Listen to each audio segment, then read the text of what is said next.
Salut tout le monde, on se retrouve sur la chaîne auto.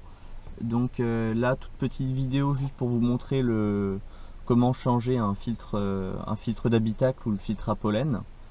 Donc déjà, qu'est-ce que c'est rapidement? C'est un filtre qui filtre tout l'air qui va rentrer dans l'habitacle de la voiture et donc va enlever une partie des particules fines, donc le pollen, et de manière générale va assainir l'air qui rentre dans la voiture. Et donc faut le changer de temps en temps. Je vais vous montrer tout de suite comment on fait. Il n'y a pas vraiment de kilométrage où ça se compte pas en nombre d'années, le nombre de fois où il faut le changer. C'est vraiment, en fait, il faut le vérifier visuellement de temps en temps. Ça prend vraiment 2 secondes à faire, je vais vous montrer tout de suite. Une voiture qui va rouler en ville dans les bouchons, le filtre va être beaucoup plus encrassé, beaucoup plus vite qu'une voiture qui va rouler à la campagne. Donc c'est vraiment, il faut vérifier de temps en temps. Donc vous avez plusieurs types aussi de filtres d'habitacle. Vous avez le filtre à pollen tout simple, de base, qui va filtrer la plupart de la pollution qui est dans l'air. Après vous allez aussi avoir le filtre d'habitacle au charbon actif.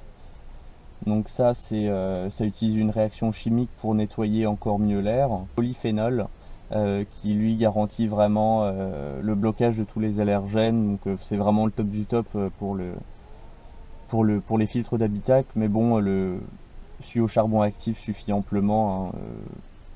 En général, même si d'origine vous allez juste avoir un filtre à pollen quand vous achetez la voiture, ou c'est le filtre d'origine, vous pourrez toujours remplacer par un filtre à charbon actif. Il n'y a vraiment pas de problème pour ça.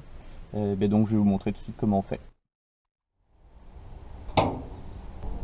Donc pour changer ce filtre d'habitacle, dans le compartiment moteur, il y a un petit cache au niveau du pare-brise côté passager qu'il suffit de déclipser en tirant dessus. Ensuite on accède à un sorte de petit tiroir où on peut voir le filtre derrière, caché derrière. On sort le filtre en tirant dessus.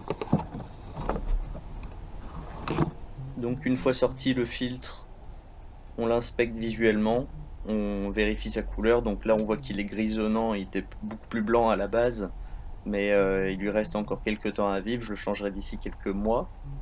Donc pour le remettre, pour changer de filtre, eh bien c'est la même procédure à l'envers. Vous rentrez le filtre d'habitacle, vous fermez le petit tiroir, ensuite le petit cache qu'il faut reclipser également, et puis c'est tout, vous refermez le capot. Alors sur certaines voitures, par exemple sur certaines Volkswagen, par contre, le filtre d'habitacle, on le change par l'intérieur de l'habitacle, au niveau du pare-brise toujours, mais du côté intérieur. Donc à cet endroit-là. Donc ce qui est intéressant à faire quand on a le capot d'ouvert, les mains dans le cambouis, c'est de vérifier le filtre à air aussi. Donc je vais vous montrer là dans la deuxième vidéo que je vais vous mettre quelque part sur l'écran, je vais vous montrer comment faire ça. Et puis n'hésitez pas à vous abonner et je vous retrouve pour la prochaine vidéo. Ciao!